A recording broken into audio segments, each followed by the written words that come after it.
Bi pênc dronan êrişî Kempa Azadiya Koyê û derdora wê hatiye kirina van û çiyeke lezgîn endamekî desteya kargeriya Hizba Demokrata Kurdistana Îranê ragan ku dronek esman hatiye têkbirin, yên din jî ziyanên canî li pey xwe naanîne. Li ser vê yekê her li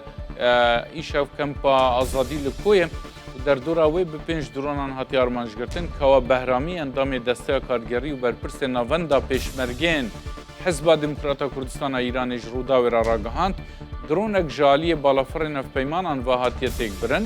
û çarên din jî li derdora Kempê teqiyane. Lê ziyanên canî nebûne. Nûçegahanê me Ebûbekir İsmaîl agahiyên bêtir pêre ne. Ebûbekir time cem te çi çêbûye îşev li Koyê? بەڵێ دڵدار خۆی هێرشەکان لە نێوان کاژێر 40 خولەک بۆ تاوەکو 250 خولەک بووە 5 درۆن ئەوە کە زانیاری و پشتڕاست کراوەتەوە هێرشکراوەتە سەر کەمپی ئازادی لە کۆی یەکێکیان لە ئاسمان تەقێنراوە لە ئاسمان تەقێنراوەتەوە لە سنووری دارە ڕاپەڕین لە ڕانیا لە حاجیاوە لە چواقۆڕنا هاو نیشتیمانیان گویان لە دەنگی بووە دەنگێکی زۆر بەرزدات کەمێک پێشێستا دەنگی فڕۆکە جەنگیش داهات لە ئاسمانیە و ناوچەیە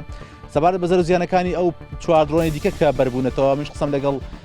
سەرچاوەیەک لە حیزبی دیموکراتی ئێران کردووە ئەوان دەڵێن لە دەوروبەری کەمپی ئازادی کەوتونەتە خوارەوە زەرۆزیان نەبووە کەمپەکە تایبەتە بە خێزانی پێشمەرگەکانی ڕۆژهەڵاتی کوردستان لەو کەمپە هەرچەند کەمپەکە چۆڵ کراوە بەڵام جارەکانی ڕابردووشکاوە درۆن یان هێرشی موشکی دەبوو زەرگیانی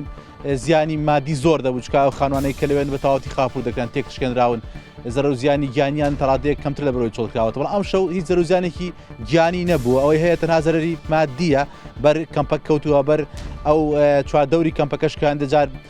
لە ماوەی ڕابردوو کێڵگەیەکی پەلەوەر کرابوو بە ئامانسەر کێڵگە بەتاڵ و هیچ مریشکوانێتیان نەبوو بەڵام زەرۆزیانێکی زۆری بەرکەوتوو بووە زۆر جار ئەو هێرشانە کە دەکرێن هەموو ئەو خاڵ و بنکانێکە لە دەوروبەری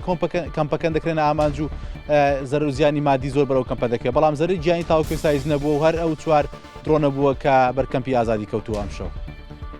Ebûbekir wekî din yanî di nava kempê de malbat hene kes têda dijî? دڵدار خۆ هەر لە سەرەتا دەستپێکردنی ئەو جەنگی کە لەنێوان ئێران و ئەمریکا و ئیسرائیل لەگەڵ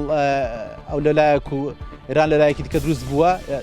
کەمپەکە ڕاستی چکا هێرش بەردەوام کرد سەریان هەرچەند لەوەتە ئاگربەست ڕاگەیەنراوە تەڕادەیەک هێرشەکان کەمتر بوونەتەوە بەڵام ئەوان هەر بەدەر نەبوون لەو هێرشانێک کە سەریان بەڵام ئەوان بۆ سەلامەتی گیانی منداڵەکانیان خۆیان کەمپەکەیان چۆڵ کردووە کەمپەکە چۆڵە ئێستا کەسیان نیشتەجی نییە نە منداڵ نەژن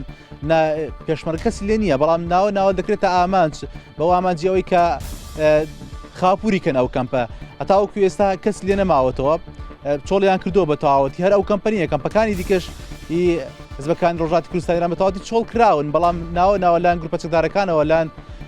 کۆماری ئیسلامی ڕان دەکردن ئامانج ئەمەش تەنها زەرەری مادی دەبێت کەمتە زەرەری گیانی لێ دەکەوێتەوە. Gelek spas Ebûbekir İsmaîl te vagahî dan din baş.